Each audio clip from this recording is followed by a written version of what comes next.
ተልከሰከሰ የባልነት ኃላፊነቱን ባይወጣም በቃ ጀስት ባል አላት መባል ትልቅ ነገር ነው። በሱ አምኜበት እኮ አይደለም አቡዬ። እሱ አሁን አንቺ አሁን ሰርተህ አምጣክ ብትይው ሰርተህ ምን ማድረግ አለብኝ? አሁን ከሱ ጋር መለያየት አለብኝ። በቃ ቁርጥ መቁረጥ አለብኝ። እዚህ ጋር ማብቃት አለበት የኔና የሱ ነገር ብዬ ወሰንኩኝ።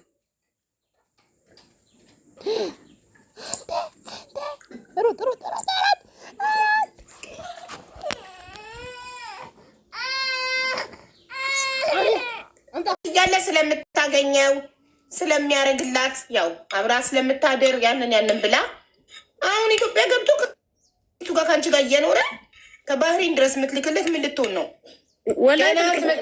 ብላ አዙ ትልክለታለች። ያው ከኔ ጋር አብረን እንደማንዘልቅ ታውቃለች ይሆናል። እኔ አላውቅም ማለት ለእኔ ያልሆነ ለእሷ ይሆነኛል ብላ ስለምታስብ እሱን አላውቅም። እሷ እራሷን ትጠይቅ እና ልጆቼ አደጉ። 3 ዓመታቸው ሆነ። 3 ዓመት አብራችሁ እየኖራችሁ ማለት ነው? አዎ 3 ዓመት አብረን ኖርን። ሱቅም እየሰራው የራሴም ሌላ ስራም እየሰራው ብዙ አይነት ስራ ሰራለው። በቃ እኔ በአጠቃላይ እኔ ነኝ የማስተዳደረው ቤት። እንደዛም እየሆን ከፈለገ ይጠጣል፣ ከፈለገ ያጭሳል፣ ከፈለገ የፈለገ ነገር። ግን እኔና እሱ እንደ ማንኛውም ሰው አብረን እንኖራለን እንጂ እንደ ባልና ሚስት አብረን አንኖርም። ማለት አብራችሁ አተኙም? አንተኛም። እሱ የት ይተኛል? እሱ ሳሎን ይተኛል፣ እኔ መኝታ ተኛለሁ። እሱ ሳሎን መኝታ ከገባ እኔ ሳሎን እተኛለሁ። ምክንያቱም በቃ ይሄን አይነት የሚጠቀም ሰው አንቺ ውጪ ከማንም ጋር እንደዚህ አይነት ነገር የሚያሳልፍ ከሆነ ውጣ ብለሽ እንዳታባረሩ። የልጆች አባት ነው። ቤቱ የእሷ ስለሆነ አባረረችኝ ነው የሚለው። ሌላ ስም ነው የሚሰጥሽ። ቤተሰቦቹ ደግሞ ጥሩ አመለካከት የላቸውም ለእኔ። ተቀየሩ፣ እንደ በፊት አይደሉም ለእኔ።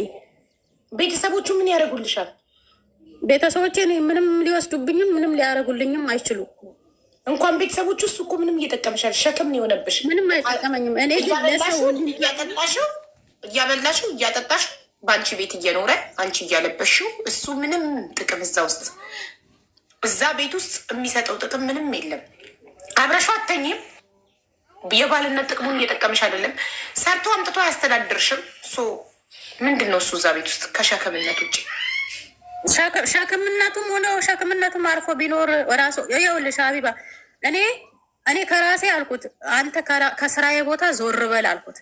አንተ እንደ ሰው ካልሰራህ፣ እንደ ሰው ተቆጣጥረ ብር ካልተቀበልክ፣ ዝም ብለህ የሱቅ እቃ አውጥተህ ምሰጥ ከሆነ አንተ ለራስህ የዱርዬ ስራ አልኩት። የዱርዬ ስራ ጫት ቤት ከፍተህ ጫት ቤት ዋል አልኩት። በቃ ራስህን ቻል። ቢበልጥ የምትቅበትም ትችላለህ፣ ሌላ ነገር ባትችል የምትቅምበትም የምታጨስበትን የሱስህን ትችላለህ። እዛው ሄደህ ዋል አልኩት። ይሄ ስራማ አልሰራም። እሺ ላይሰንስ አለክ፣ መኪና ይፈለግና ስራ ሹፍርና ራሱ ከሰራህ የራስህ የወጪህን የዳቦ ትችላለህ። ለልጆችህን ትልቅ ነገር ነው። ራስህን ለመቻር ሞክር። አልሰራም እና ምን ታደርጋለህ? ባለው ብቻ ብር እየቃምኩኝ እኖራለሁ። ያለው ብር ደግሞ ያልቃል። ብር አላቂ ነው። እኔ አልችልም። እኔ ብቻ ሰርቼ አልችልም። እኔ ብቻ ሰርቼ አልችልም። ሰውና ሰው ሲተጋገስ ነው። አብረን መኖር ከፈለግ አግዘኝ፣ ላግዝክ። እንደ ሴት እኔ አስቀምጠኝ፣ ለእኔ ብር ስጠኝ፣ እኔ ብቻ ልኑር፣ አንተ ሰርተህ አምጣ አልልህም። እኔም አግዝሃለሁ፣ አንተም ስራ። አልሰራም ማለት እንደ ሴቶች ምናልሽ፣ እንደ ሴቶች እኔን አስቀምጠህ አኑረኝ አልልህም፣ ግን አብረሃኝ ስራ ነው የምልህ። ለምን ሌሎች ሴቶች የሚገባቸው ነገር እኔን ይገባኛል ብለሽ አታምኝም? ይገባኛል፣ ግን እዚህ ጋር ደግሞ እንደማያረጋ አውቃለሁ። አቢባ አቋም የለውማ እኮ። ካላረገ እሱ አንቺን አይመጥንማ። ዋጋሽን አላወቅም። አሁን ዋጋሽን ጨመሪውም የምታወርጁም እኔ ነጋዴ ከሆንኩኝ ይሄንን ውሃ እኔ ከሆንኩ የምሸጠው እኔ ነኝ መወሰን የምችለው ዋጋውን አለ። ይህን ውሃ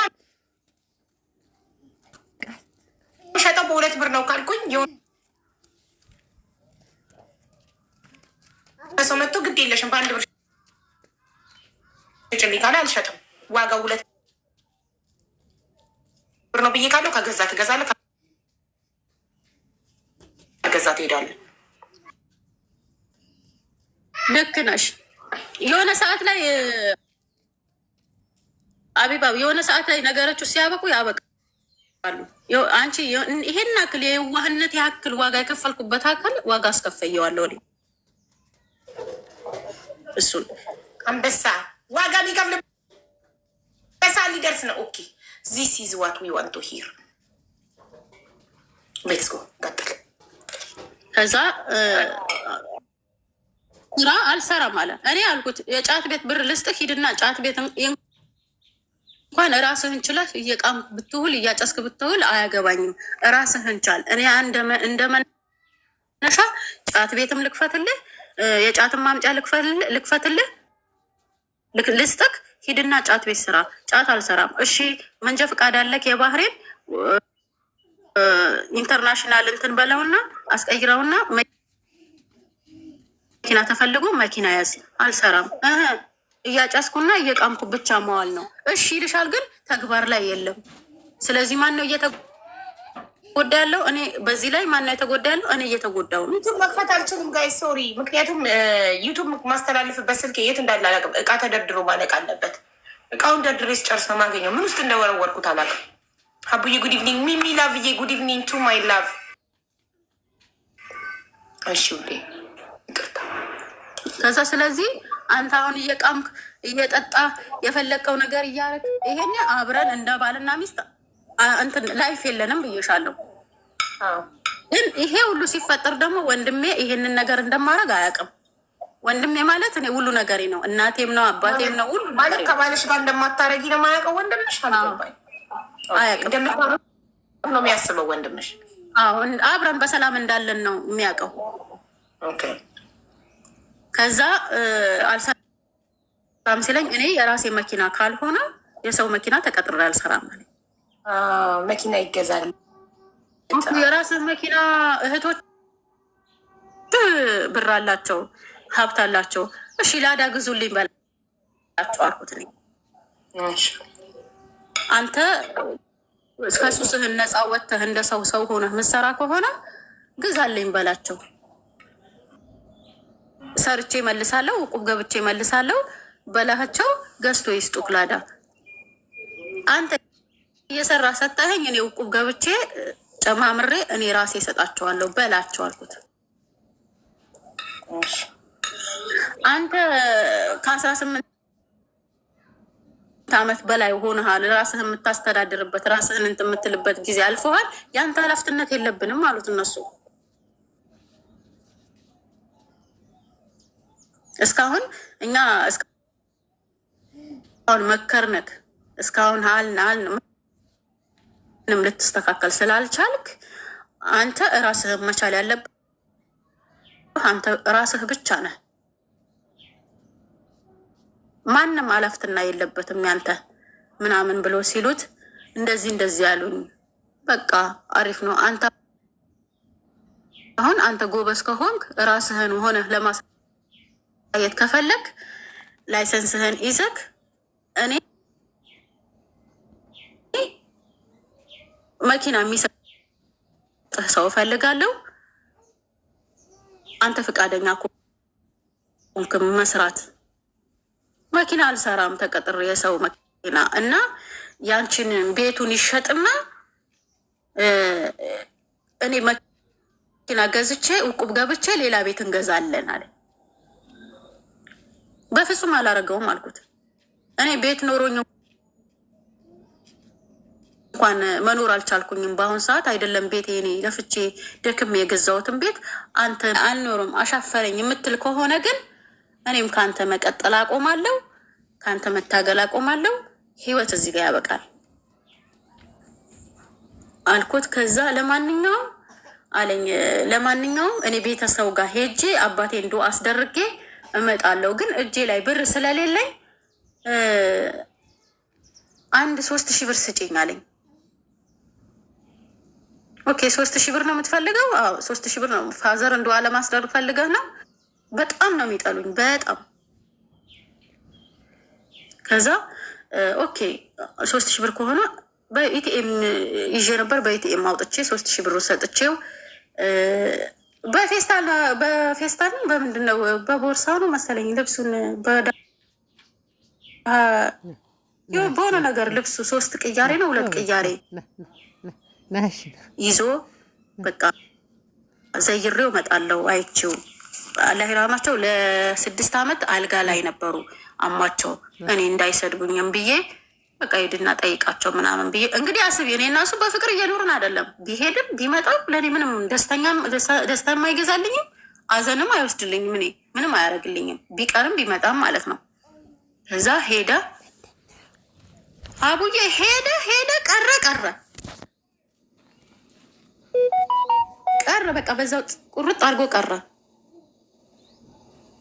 ከዛ የሆነ ቀን ደወልሽለት አንቺ ሲቀር ምናልባት መንገድ ላይ ሲሄድ መኪና ተገልብጦ አደጋ ደርሶበት ቢሆን የሆነ ነገር ቢሆን ብለሽ አስበሽ ደወልሽለት?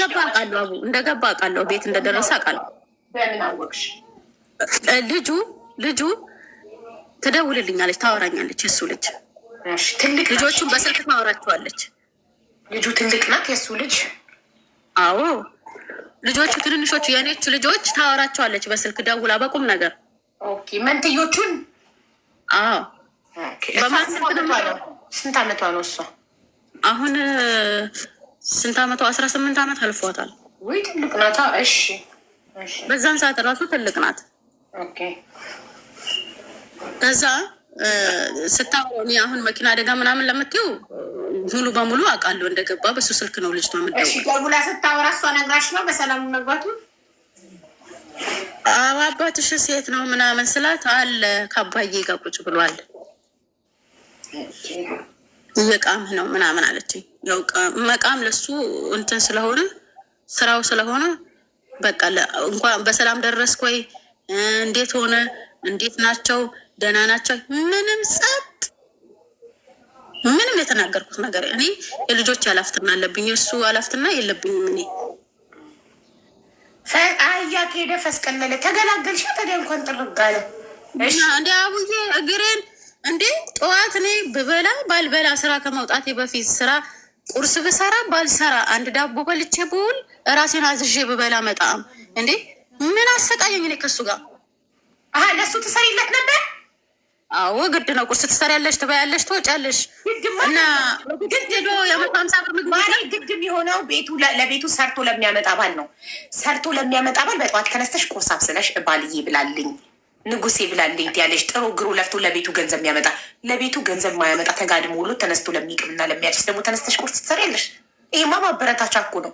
ቁርስ ማበረታቻ ነው። በደንብ ተጋደምልኝ፣ በደንብ ቃምልኝ፣ በደንብ ውጣና ጠጣልኝ፣ በደንብ ተልከስከስልኝ ማበረታቻ ነው። ኢነርጂ ነው ቁርስ እየሰጠሽ ጭራሽ። አቡዬ እና ታዲያ እኔ ምን ላድርግ? እንዲ አሁን ውጭ ከበላ ደግሞ ብር እንደ ውጭ ከበላማ የራሴ ብር ነው። 150 እና 160 ነው አጥፍቶ ከበላ ያንቺን ብር ነው። ለካ ያንቺ ብር ነው። ውጭም ከበላ ያንቺ ብር ነው። የኔው ጉድ ነው። ብርሽ ከሚያልቅ ጉልበትሽ ይለቅ ማሪ። ብርሽ ከሚያልቅ ጉልበትሽ ይለቅ። ተነስተሽ በጣም ጉልበቴ ሲያልቅማ አለቀ እኮ አሁን አለቀ። አቡዬ ከዛ ቀረ በዛ ወራ አቡዬ ቀረ። ከዛ በስንተኛ በአመቱ ነው በአመቱ አባቱ ሞቱ። አላህ ይርሐማቸው። አሚን ያ ረብ። በጣም ነው የምወዳቸው፣ ግን እሳቸው በጣም ጥሩ ሰው ናቸው። በጣም ጥሩ ሰው አይበረክትም እኮ ማሪ፣ በጣም ጥሩ ሰው ወላሂ በጣም።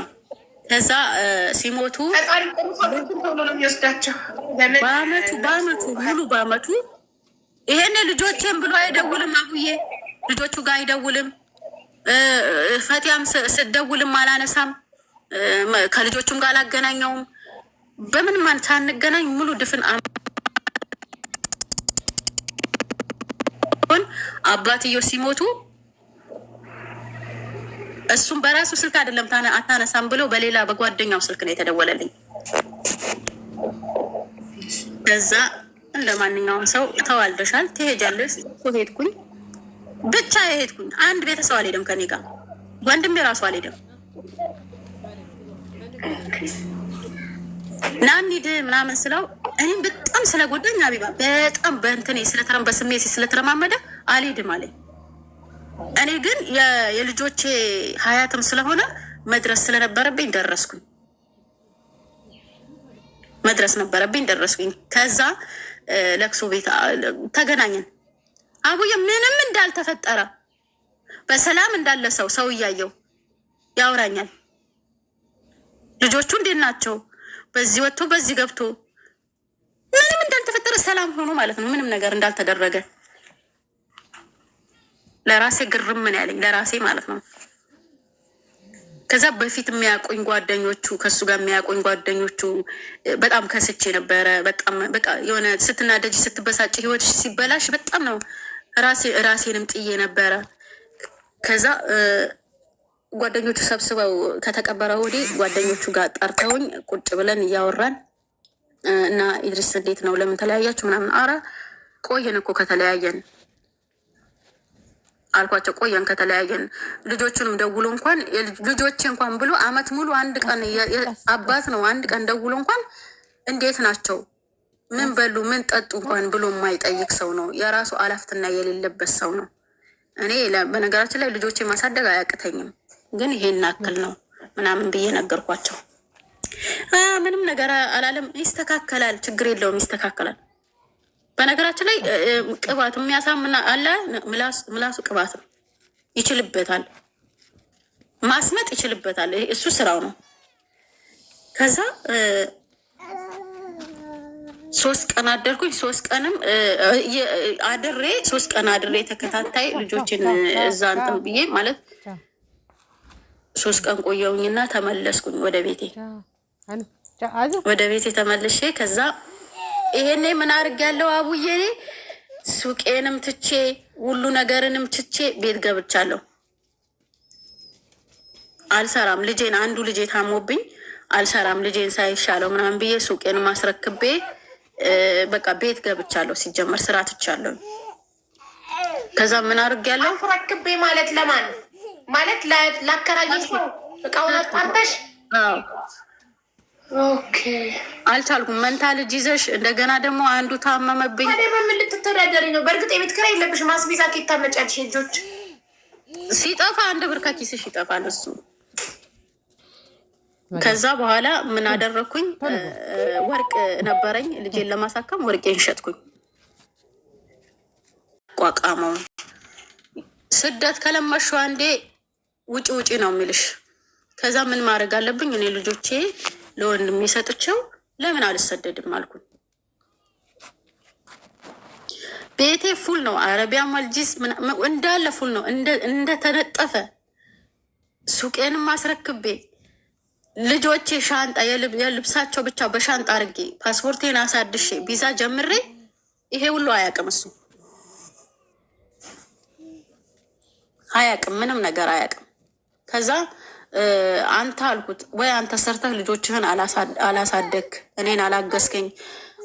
1 ልጅ አይደለም 2 ልጅ ነው። በጣም ይከብዳል። ኑሮ እንደምታየው ነው። አንተ መኖርህ ብቻ ምን ይጠቅማል ስለው ቆይ ይስተካከላል ይልሻል። ሁሌም ይስተካከላል ሁሌም የሚለኝ ይስተካከላል ነው እንጂ አንድም ነገር ሲስተካከል አይቼው አላውቅም። ሁሌም ቆይ ነው የሚለኝ። ቆይ ግን እሺ ቆየው አየሁት። ከዛ 12 ደረሰ የሰውየው 12 ደረሰ። 12 የሚባል አለ ግን በሙስሊም እንትን አይልም። ግን ከዛ ዳቦዬ እንደፍቼ አይቤ ይዤ ሁሉ ነገር አድርጌ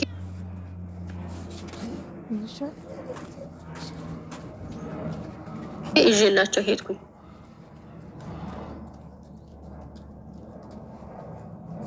እነሱ እንደዛም እያደረጉኝ እኔ ግን ለእነሱ በቃ የሆነ ነገር ታውቂያለሽ፣ ሼመኛ ነኝ። ይዤ ሄድኩኝ። ይዤ ሄጄ ምን ቢያደርገኝ ጥሩ ነው? እንገናኝ፣ ሌላ ቦታ እንሂድ። እስቲ ስለ ልጆቹ አታንሺበት። ምንም በቃ ስለ ልጆቹ እንድታነሺበትም አይፈልግም። በቃ ምንም እንዳልተፈጠባ ክሽና ፍቀሽኛል ምናምን። ከዛ ዳቦን ምንም አብልቻቸው፣ መክሰስ ሰዓት ነበረ፣ አብልቻቸው ቀጥ ብዬ መሽቶ ነበረ። ታክሲ እሺ ወደ ቤት ሄድኩ። በቃ ዛሬ እንገናኛለን ምናምን በልቶ ከወጣ ወዲህ እንገናኛለን ዛሬ በቃ ፈታ ማለት እፈልጋለሁ። አቡዬ ምንም እንዳልተፈጠረ ምንም እንዳላረገኝ አልኩኝና እኔ ምግቤን አብልቻቸው ቲሪ ምንም ሳሊስ ሌላ ጊዜ ተመልሼ ወስደዋለሁ ብዬ ተመልሼ ሄድኩኝ ወደ ቤቴ። ከዛ ከተመለስኩኝ ወዲህ ፓስፖርቴን አሳድሼ ነበረ። ፓስፖርቴን መጣልኝ። ከዛ ወደ ዱባይ ጀመርኩኝ። ወደ ዱባይ ከጀመርኩኝ በኋላ እንግዲህ ልጆችም አሁን ጠንክረዋል። ከወንድሜም ጋር መጣል እችላለሁ ወይ ደግሞ ከሱም ጋር ማስቀመጥ። ከዛ አልነገርኩትም ለሱ። እኔ አልኩት እኔ እየከበደኝ ነው። የሆነ ቀን ደውዬለት እኔ እየከበደኝ ነው፣ አንተም ልጆቼን ብለህ ምንም ነገር የምታደርገው ነገር የለም። እኔ ለብቻ በጣም እየከበደኝ ነው ምናምን ስለው ያልፋል ነው የሚልሽ። ሌላ ነገር ምንም አይልሽም። ያልፋል፣ ቀን ጠብቂ፣ ያልፋል። መች ነው የሚያልፈው? እኔ ራሴ እየተጎዳው ነው። መች ነው የሚያልፈው? አንተ አላፍትና ሊኖርህ ይገባል ምናምን ስለው ቆይ በቃ ካልሆነ እኔ እሄዳለሁ ወደ ኳተር ምናምን ሲለኝ እንኳን እሱ ወደ ኳተር ሊሄድ ጀዝቦ ጣቱን እንትን እያለው ነው አይደለም ሌላ ሀገር ሄዶ ሊሰራ።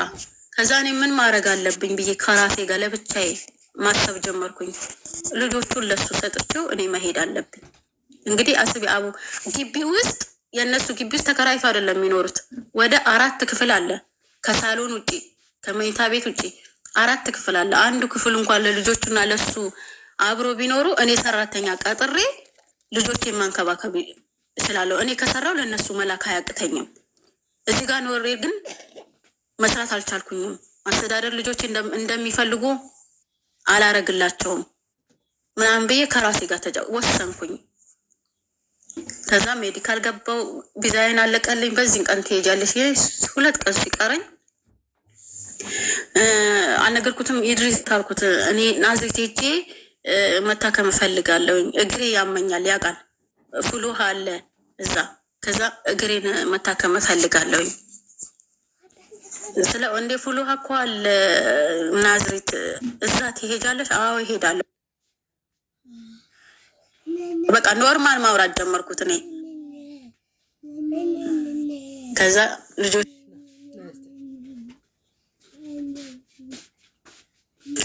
ሻንጣውንም እዛው አስቀመጥኩለት።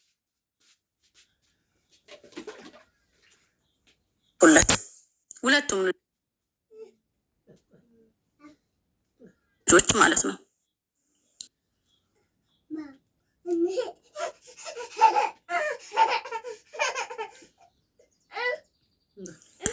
አስቀምጬ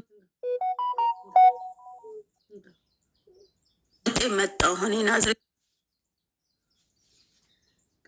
ሄጄ እመጣለሁ። ታክሜ መጣሁኝ። ልጆቹን እያቸው እሺ ያለ ተቀበለኝ። እንግዲህ እናት አለች፣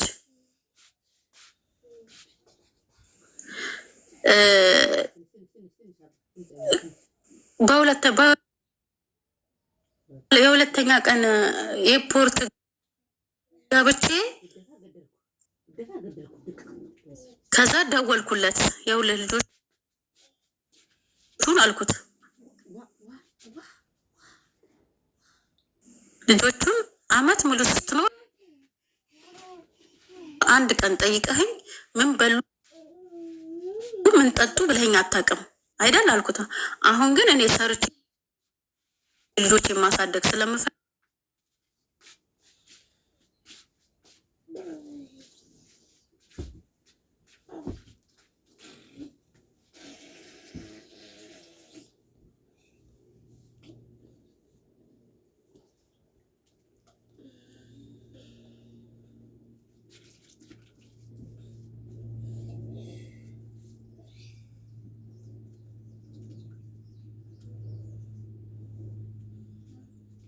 እንጂ በኢሞ ሳውራ ያው አውስሜድም ስለሆነ ብርም ስላልነበረ በመደውለበትም ብር ስለሌለኝ እዛ ቤት የምትሰራ ልጅ 5 ካርድ ገዝታ